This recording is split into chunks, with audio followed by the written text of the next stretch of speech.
দর্শক, আপনারা দেখছেন এসবি টিভির রাতের সংবাদ। সঙ্গে আছি আমি পিঙ্কি নূর। আজ সকাল থেকে ত্রয়োদশ জাতীয় সংসদ নির্বাচনের সারা দেশে নির্বাচনী কার্যালয় প্রতীক বরাদ্দের জন্য ছিল প্রার্থীদের উপচে পড়া ভিড়।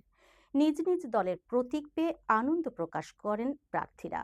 ঢাকা ৮ আসন ও হবিগঞ্জ ৩ আসন থেকে বাংলাদেশ ইসলামী ফ্রন্টের মনোনীত প্রার্থী ডাক্তার এস সরোয়ার মোমবাতি প্রতীক পেয়ে তিনি বলেন, আসসালামু আলাইকুম। সম্মানিত দেশবাসী, আমি cancer specialist doctor Sarwar, Habiganj সদর ৩, হবিগঞ্জ, লাকাই এবং শায়েস্তাগঞ্জ সংসদ সদস্য পদে নির্বাচন করছি।